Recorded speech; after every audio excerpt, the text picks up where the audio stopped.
Hello everyone, Don with Resolute Outdoors here. Today I'm out in the garden. I am doing upgrading our clothesline.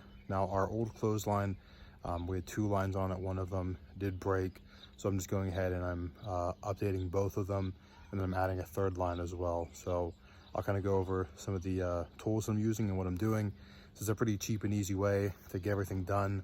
I know there's some more expensive options with pulleys and things like that, but I'm not getting into that. So it's pretty simple. I'll show you what's going on.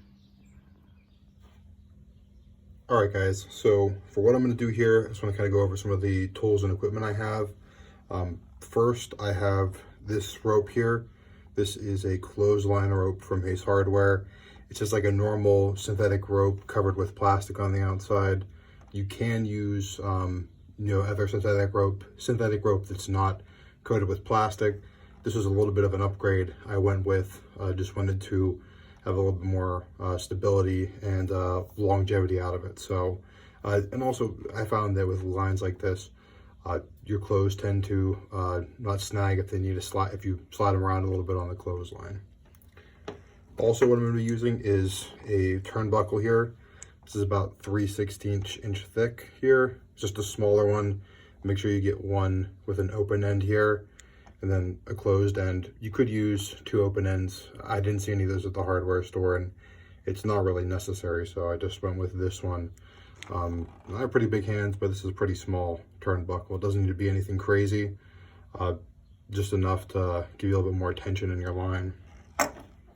Last thing here is I have a wire rope clip. This is 3/16 inch thick. This is about as small as they come at my local hardware. So I bought this rope here. You're gonna need total 2 of these per line and 1 of these per line. And I put up three lines total. That's what I'm gonna have here. I'll show you in just a moment.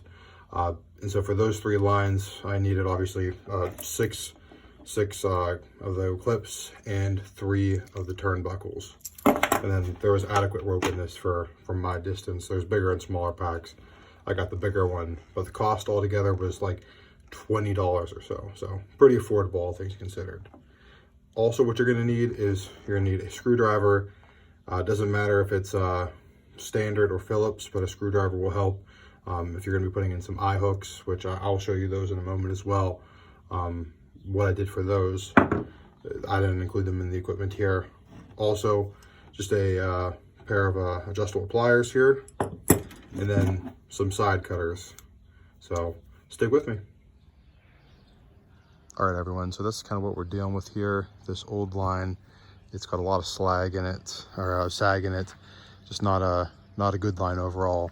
Now these eye hooks are okay, and but this hardware is too rusted to be able to salvage. So I'll be replacing this one. What I did on the other one, I'll show you here, is I used that turnbuckle here and that clamp, and I just hooked it up there, used the existing eye bolt here, and then I tightened things down here like this, and just a little bit of electrical tape to kind of keep that in place there and kind of tuck that end once I kind of screwed everything down or bolted everything down. So you can kind of see, you can see that far line over there, kind of how nasty that one looks compared to the other 2 that I put in. And this is what I was saying about the eye hooks. I did put a third line in here. It's a little bit tight, but I like having the space. We do a fair amount of laundry, when we do laundry, kind of wait till one day and do a boatload. So, but I kind of hooked it up here. These eye hooks I did a little bit differently, and I opened this downward facing like this. I think just a little bit better system than what they have over there. Also on this, I'm happy with how it turned out. I don't have any turnbuckles on the other end. You could do 2 if you really wanted to get this line super taut, but I think 1 is adequate. Maybe I'd use a little bit bigger one, but overall I think this is good to go. And for 20 bucks to do all 3 lines, I'm pretty dang happy about that. So that's kind of what I'm doing here. One other thing I forgot to mention here is that the reason I have the screwdriver is so when you're putting these new eye hooks in, if you're adding a new clothesline, you only have to pre-drill this hole about halfway. Once you start turning these eye hooks in, they'll sink in plenty fine for that. But once you get them started with your hands, you'll just put your screwdriver in, and then you'll turn them till they're tight. Now I have this one oriented this way. I couldn't get another half revolution, so that's why you need the screwdriver. Then that's why it doesn't really matter what type of screwdriver it is. One other thing as well, if you're using this line with the plastic line over the actual twine on the inside, when you're putting it into your actual clamp, make sure that you have some line sticking out here, because if not, and you're just tightening around the plastic as this line is slipped through this inner plastic sleeve, it will never get tight enough, and you'll always have some bungee type aspect in it, because this rubber has some flex into it if you don't have that inner line as well. So just make sure you do that. Also as well here, all I did was just tighten these down with the crescent wrench, and then I pulled the turnbuckle tight, and then that's the setup.